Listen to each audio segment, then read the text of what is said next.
Collective, ito na po yung reading ninyo para sa July 27, July 28, July 29. Imagine niyo ang bilis ng araw, ano? Patapos na uli yung month ng July.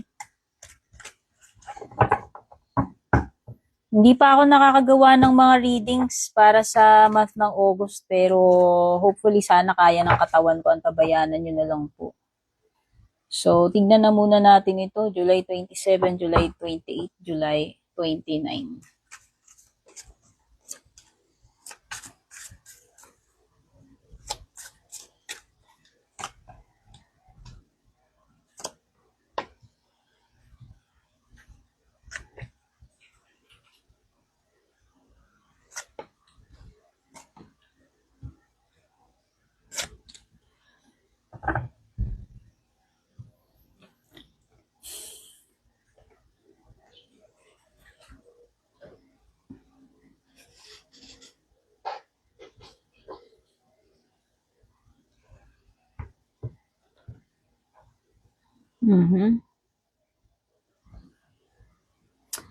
May mga bagay na hindi mo matanggap tungkol dito sa situation na to, no?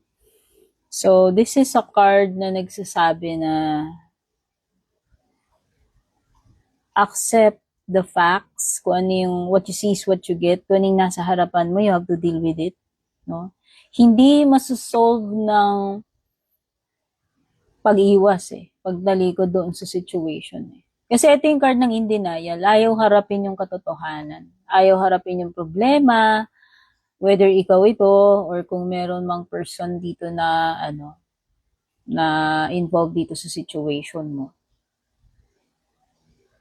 Oo, kasi itong person na to, ang approach niya, pagtakas, pag-iwas, instead na ayusin yung problema. Pag iniwasan mo naman yan tinalikuran mo yan, nandyan pa rin yan, hindi naman siya mawawala. Baka, it's time. Ito na yung moment of truth na dapat harapin mo. Stop being in denial, no?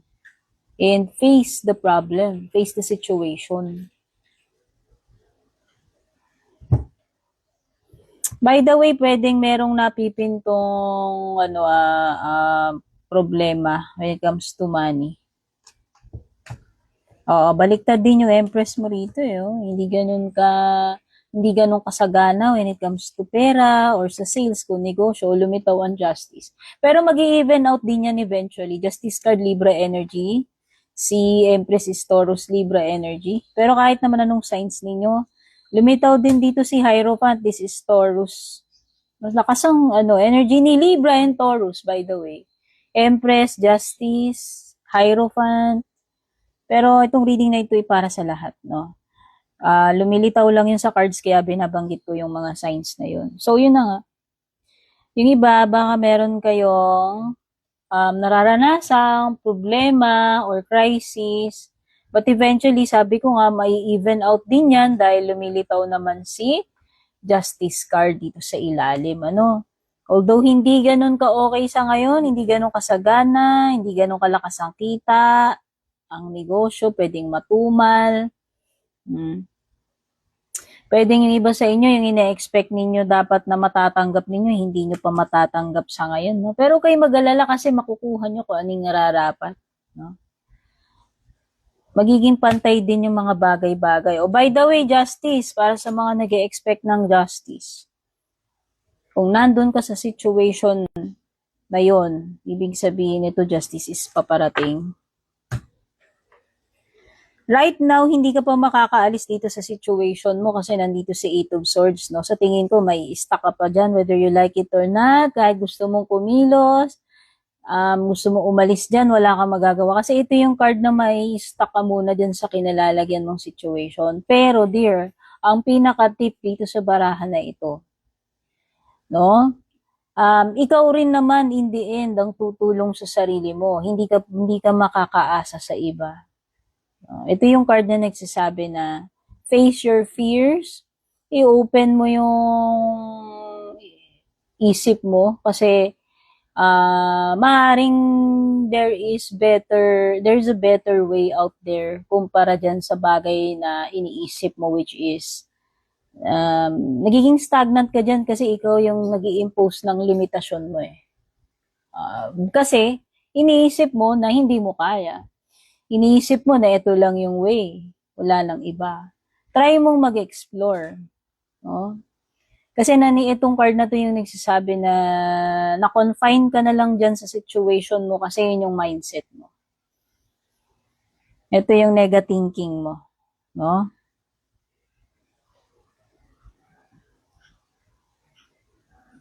Pero eventually, makakawala ka rin dyan kasi nga nakita ko yung justice kanina eh. Kailangan mong makinig sa payo, advice, baka iba sa inyo nangangailangan ng counseling, professional legal advice, no? So, makinig ka doon sa mga mas wise sa iyo, makinig ka doon sa mga may alam na veterano na kasi alam mo yun, aminin natin, hindi lahat ng bagay alam natin. Minsan, kailangan natin kumonsulta sa iba kasi sila yung mas nakakaalam ng way. Mas pioneer sila doon, di ba? Yun ay pagiging pagiging open-minded, pagiging flexible, pagiging humble na, alam mo yun. Kailangan din natin talaga minsan ng tulong ng iba. No? Although, itong situation na to, iba naman kasing tinutukoy ko dyan. Kasi, na-stuck ka dyan dahil sa sarili mong kagagawan din eh. And itong card na ito is usually overthinking, negative thinking, na yun yung nakakapagpalimit sa'yo. Kaya ako sinasabi na, ikaw rin naman ang makakapag-alis ng sarili mo dyan. Di ba ganun din naman talaga sa buhay natin? May mga tao na nandyan sila para suportahan tayo, tulungan tayo, pero tayo mismo ang gagawa. No? Para doon sa situation natin. Kung gusto nating umalis doon sa ganong klaseng situation, tayo rin mismo. Hindi sila. Andyan lang yung mga loved ones natin, andyan lang yung mga tao na yan para matulungan tayo, mag-guide tayo. Diba? Pero bottom line, tayo pa rin yung kikilos eh. So, yun yung point ko rito. Yun yung ibig ko sabihin dito.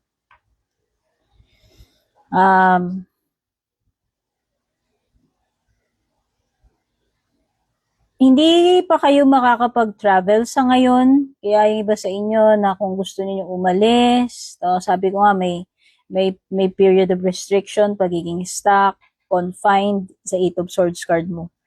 No? So, pwedeng mga delay ito, pwedeng di ka pa makaka-abroad, di ka pa makakaalis dyan, di ka pa makakakilos kahit gustuin mo. Yun yung mga cards mo eh. May mga bagay din na pwedeng matitenga, particular sa trabaho, sa mga ginagawa mo, hindi mo pa matatapos yan. Kasi nga merong mga bagay na mapuput on hold dito. No? So, yung rewards, yung outcome, hindi mo pa makukuha yan. Dahil ganun. O, yung iba mahihirapan kayo sa pagmamanage nitong time ninyo or resources or pera. Yung iba baka hindi kayo makaabot sa deadline kasi nga may hassle, may pampadelay, hindi nyo pa matatapos yung mga trabaho kahit gustuin ninyo. Okay? At yung iba wala kayong choice, hindi kayo makakapamili. No? Ito eh. Yung iba na naghahanap ng bagong opportunity sa ngayon, wala pa. In terms of traveling, in terms of business, career, wala pa akong nakikitang bagong opportunity. Mahihirapan kayo sa pera. So, might as well, wag munang magagasta. Ilaan ng pera sa kung ano yung mga priority, mga pinaka-importante. Wag munang maging happy-go-lucky. No? Keep mo lang muna yan. Save mo yan kasi baka may importante kang pangangailangan. No? Sa love life,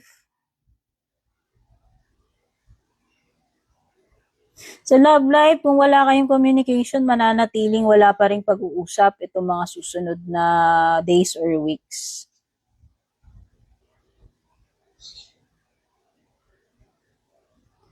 Nahihirapan mag-focus itong tao na to. Actually, marami siyang pinagkakaabalahan. Pwedeng may mga problema siya about pera, sa trabaho, sa mga deadlines. Yes, so yun na nakikita ko. Na-stuck itong person na to eh. Hindi ko alam kung na-stuck ba siya dun sa situation niya ngayon or na-stuck siya sa'yo. Yun yung nakikita ko. This person feels stuck. Kasi malawak yung pagiging stuck eh. Pwede kong sabihin na whether energy mo to, energy niya ha. Pwedeng na, yung iba pwede nga sasabihin na stuck ako dito sa relationship na to. Ayaw ko na pero hindi ako makaalis. So, yan ha. Number 1 yun. Or, gusto niya to be with you, gusto nyo na maging together kayo, magkita kayo. By the way, pwedeng yung iba LDR. Kaya lang hindi magawa sa ngayon because merong situation wherein na-stuck ka or na-stuck tong person na to kaya hindi pa makatravel, hindi pa magawa yung gusto. Or maybe, merong kung sino man sa inyo na stuck kaya hindi kayo free together kasi pwedeng yung isa taken na, stuck sa ibang relationship, sa ibang person. Pero nakikita ko, hindi bibitaw eh. Hindi pa susuko ito, hindi pa let go, hindi pa kakalas. No? Kahit sabihin mong wala pa rin communication sa ngayon, hindi niya kayang sabihin sa'yo directly. May mga bagay na hindi kanya kayang prangkayin, diretsahin. Or pwedeng in denial yung isa sa inyo rito. Okay, meron ding lumitaw na energy na ng ghosting. Kaya nga siguro wala kayong communication. No? So yan, yung mga na-pick up kong energy sa ngayon, kung gusto nyo ng private reading sa akin, make sure na ang fina-follow ninyo yung legit official FB page ko, Purple Teen Meta Verified, may check sa dulo. Pag walang check sa dulo, hindi ako. Pag in-add friend kayo, chinat kayo, peke yun. Kayo ang mag-PM sa akin, ha? Kung type nyo yung suot kong bracelet, ayan, itong violet na kakulay ng kuko ko at saka ng third ko.